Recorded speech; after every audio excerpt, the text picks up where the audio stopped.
En esta oportunidad vamos a ver inecuaciones de primer grado con una variable, pero con el primer miembro menor que el segundo. Anteriormente hemos visto que el primer miembro era mayor que el segundo, ¿no? Tiene en este caso dos valores, que sea menor o que sea mayor, tanto el primer miembro, ¿no? Entonces decimos, sea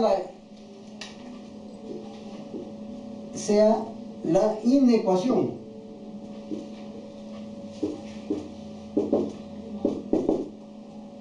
x sobre 2 menos un cuarto, en este caso es menor que 5, ¿no? Aquí vemos primer miembro y segundo miembro. Por definición sabemos que todos los términos tienen que ser fraccionarios. Entonces le ponemos denominador 1 y todos los términos son fraccionarios. Luego, ¿qué hacemos?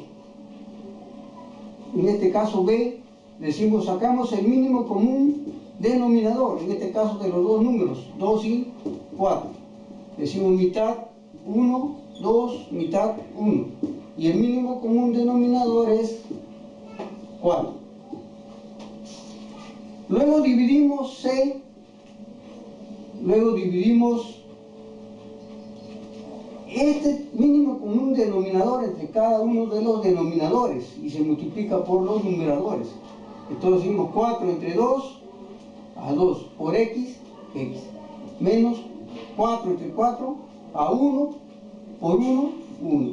Es menor que 4 entre 1 a 4 por 5, 20. Luego, ¿qué es lo que hacemos? Se separamos términos dependientes de los independientes. Dependientes sabemos que son los que tienen parte literal o variable o incógnita, y los independientes son los que son solamente números. Y así tenemos que 2x término es menor que 20. Este 1 que está restando le cancelo, le sumo más 1, se cancela en 0. Pero si también tengo que sumar en el segundo miembro más 1 para que la igualdad persista, o la desigualdad persista en este caso. Entonces sería 2x es menor que 21. Donde simplificando decimos que x es menor que 10.5. Comprobación. Toda operación tiene que comprobarse en matemática para dar una respuesta correcta. Entonces dice 2x es menor que 21. Entonces 2 por ¿cuánto vale? En este caso vale 10,5. X 10,5 es menor que 21. Pero en este caso vamos a encontrar lo siguiente, que debe de ser menor que 10.5, porque lo contrario nos está saliendo una igualdad, y nosotros no podemos trabajar con una igualdad, sino que yo de 10.5 tengo que tomar los menores de 10.5, puede ser 10.4, 10.3, todos los menores.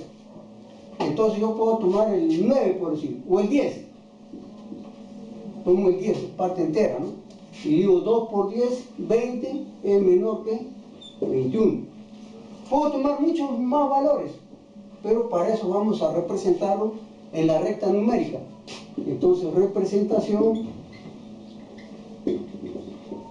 en la recta numérica. Recta numérica de los números reales.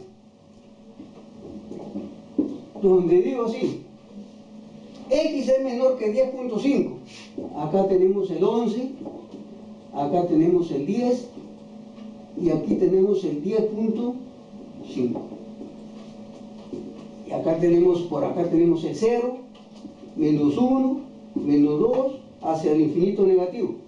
Pero según la solución me dice que debe ser menor que 10.5, x menor que 10.5.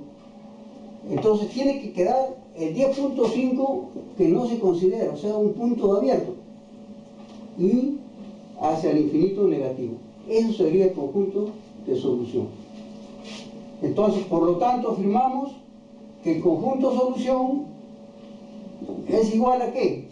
¿Implica qué? Que X va a tomar los valores de 10.5